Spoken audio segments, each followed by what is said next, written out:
To SS biology classes. I am doctor Shiv Shankar Gautam. पिछली class में हमने देखा था एंडोमेम्ब्रेन सिस्टम के बारे में। तो एंडोमेम्ब्रेन सिस्टम में हमने दो ऑर्गन को हमने पढ़ चुके हैं ऑलरेडी। एक तो एंडोप्लाज्मिक रेटिकुलम और दूसरा गोल्जी बॉडी, ठीक है ना। अब तीसरा हम देखते हैं लाइसोसोम।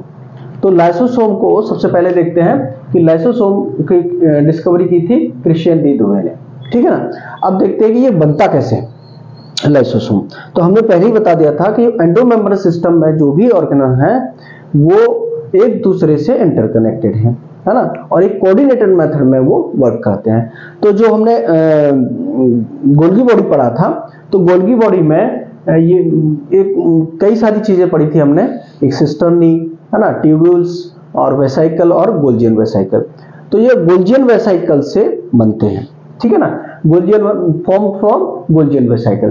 तो गोल्जियन वेसाइकल क्या है? होती तो ये वेसाइकल ही है, लेकिन ये होती थोड़ी साइज में बड़ी होती है ना। और इसके अंदर एमोर्फस मटेरियल भरा रहता है और जो कि हाइड्रोलाइटिक एंजाइम्स होते हैं। तो हाइड्रोलाइटिक एंजाइम्स कौन कौन से होते हैं? Rich in hydrolytic enzymes. Enzymes कौन कौन से? लाइपेज है ना, प्रोटीएज है और कार्बोहाइड्रेट है। लाइपेज किसका डाइजेशन करेगा? लिपिड का डाइजेशन करेगा, है ना। प्रोटीएज प्रोटीन का डाइजेशन करेगा और कार्बोहाइड्रेट जो होगा वो कार्बोहाइड्रेट का डाइजेशन करता है, ठीक है ना। तो ये एक्टिव होते हैं क्योंकि इनका खुद का नेचर जो है एसिडिक है, इसलिए ये एक्टिव भी एसिडिक जो पीएच मिलता है इनको, तो उसी इन्वायरमेंट में ये एक्टिव होते हैं, ठीक है ना। तो अब इनको देखते हैं ये कितने टाइप के होते हैं। तो इनके टाइप हैं कि तो प्राइमरी है ना, primary lysosome, secondary lysosome and residual lysosome और ऑटोफेजिक या वैक्यूलर लाइसोसोम।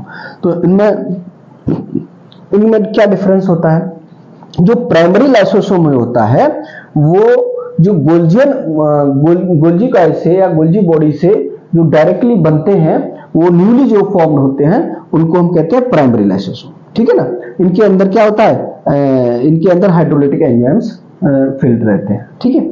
उसके बाद क्या होगा कि इनको जो भी कुछ डाइजेस्ट करना है, जो भी मटेरियल जो सेल ऑर्गेनल्स हैं या उसके अंदर कोई भी जो वेस्ट मटेरियल है जो कि सेल के लिए यूजफुल नहीं है, उसको करना, तो वो एक फेगोसोम के रूप में ये उसमें एंगल्फ कर लेता है।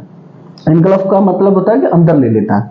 तो ये इसके अंदर क्या है? ये है फेगोसोम। फेगोसोम है, ठीक है ना। तो ये फेगोसोम इसके अंदर है और ये क्या है? ये लाइसोसोम है, लाइसोसोम। तो दोनों को मिलाकर के हम कहते हैं सेकेंडरी लाइसोसोम, ठीक है ना।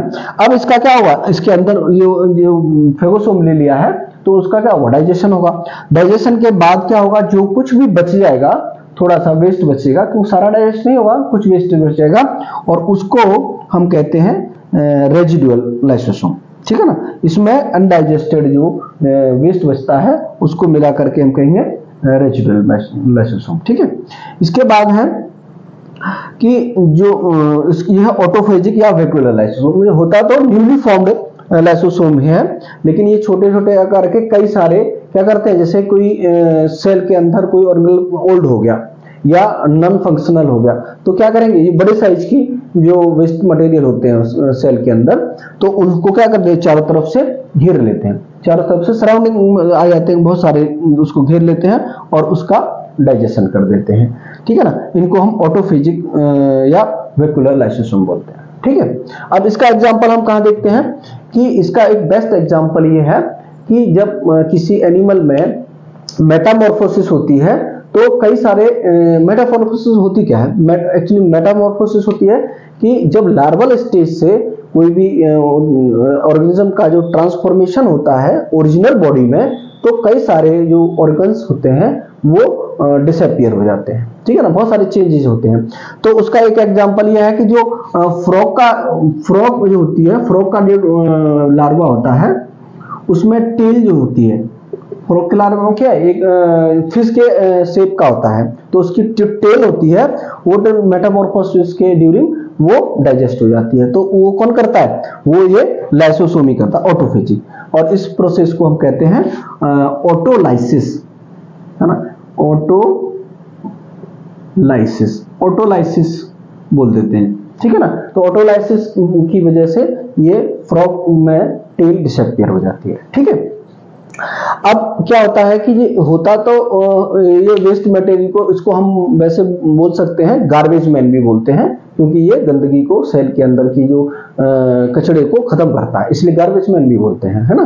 तो अब होता तो ये यूजफुल है, लेकिन कभी कभी क्या होता है कि ये किसी भी कारण से, किसी भी रीजन से अगर ये वर्स्ट कर जाता है तो इसके अंदर की जो एंजाइम्स हैं वो बाहर आ जाएंगे। तो बाहर आ जाएंगे तो इसके आसपास के जितने भी अगर हेल्दी ऑर्गेनल्स भी होंगे उन सबको भी ये डाइजेस्ट कर देगा। तो जो डाइजेस्ट करने से क्या होगा, ऑर्गेनल, हेल्दी ऑर्गेनल भी डाइजेस्ट हो जाएंगे तो क्या होगा, सेल डेड हो जाएगी। तो इस वजह से इसको हम सुसाइडल बैग भी बोलते हैं, ठीक है ना, सुसाइडल बैग भी बोलते हैं, ठीक। अब कुछ इसके हार्मफुल इफेक्ट्स हैं, जो रेजिडुअल बॉडी जो बच जाती है, अगर रेजिडुअल बॉडी अगर, वैसे तो होता क्या है कि रेजिडुअल बॉडी को एक्सोसाइटोसिस के द्वारा बाहर निकाल दिया जाता है।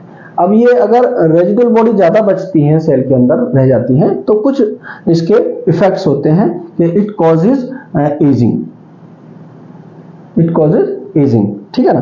और कुछ डिजीज है जैसे पॉलीनेफ्राइटिस। पॉलीनेफ्राइटिस कहते हैं कि जो किडनी का इन्फेक्शन हो जाता है, किडनी का इन्फेक्शन हो जाता है, इन्फेक्शन, ठीक है।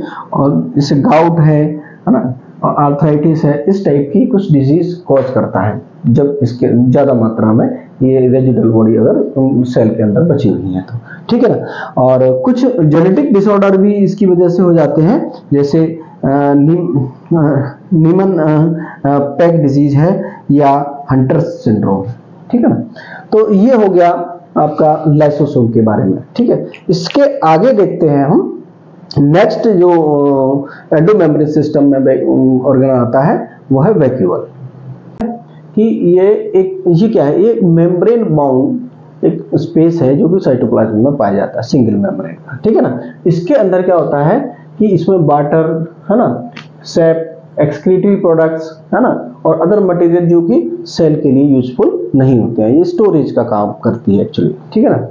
और ये केवल प्लांट सेल में पाई जाती है, प्लांट सेल में मतलब इस बड़ी साइज में पाई जाती है, और एनिमल सेल में एक या तो मिलेगी नहीं, या मिलेगी तो बहुत छोटे साइज की मिलेगी, है ना, स्मॉल साइज की मिलेगी।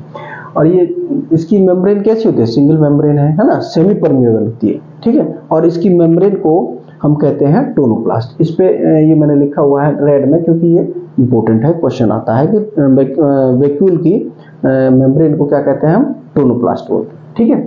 और ये टोनोप्लास्ट क्या करती है, क्योंकि सेमी परमेबल है, तो ये क्या करती है, facilitate transport of ion and materials against the concentration gradient. This means कि जो सेप का जो कंसंट्रेशन होता है, सेप कंसंट्रेशन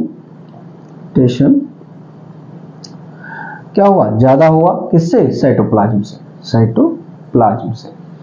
साइटोप्लाज्म से ये सेप का कंसंट्रेशन ज्यादा होता है, ठीक है। अब देखते हैं कि जो वैक्यूल होती है वो कितने टाइप की होती है। ये है फर्स्ट क्या है, कॉन्ट्रैक्टाइल वैक्यूल, फूड वैक्यूल और गैस वैक्यूल, ठीक है। तो कॉन्ट्रैक्टाइल वैक्यूल जो होती है वो मिलती है जैसे अमीबा के अंदर, है ना। तो ये एक्सक्रीशन या इसको कह सकते हैं हम ऑस्मो रेगुलेशन का काम करते हैं, ऑस्मो रेगुलेशन का कार्य करती है एनिमल्स के अंदर, स्मॉल एनिमल्स के अंदर, ताकि क्या कि जैसे एनिमल को अगर हाई सॉल्ट में डाल दिया गया, तो हाई सॉल्ट में डाला जाएगा तो क्या होगा, उसके अंदर का पानी निकलने लगेगा, है ना। तो ये ऑस्मो रेगुलेशन का, या फ्रेश वाटर में डाल दिया तो पानी अंदर एंटर करने लगेगा, तो ये ऑस्मो रेगुलेशन का कार्य करती है। और ये फूड वैक्यूल है, ये स्टोरेज का कार्य करती है, स्टोरेज का कार्य करती है, फूड स्टोर का, है ना। तो ये से प्रोटिस्ट वगैरह में क्या होता है कि फूड की एक वैक्यूल बनती है, फूड की एक सेक लाइक स्ट्रक्चर, जैसे फूड इकट्ठा हुआ और उसके अंदर चला गया, अंदर इंगल्फ कर लेता है ना सेल, और अंदर ही इसको डाइजेस्ट करती रहती है। और गैस वैक्यूल क्या है कि ये मेम्ब्रेन लेस स्ट्रक्चर है, मेम्ब्रेन लेस क्या, गैस का एक गुब्बारा जैसा है, और वो क्या किस में मिलता है, प्रोकैरियोट्स के अंदर। किस लिए ये होता है, फॉर बायोमेसी के लिए, जिससे कि वो पानी में आसानी से तैर सकते हैं, ठीक है। तो ये हो गया वैक्यूल के बारे में, ठीक है। Thank you.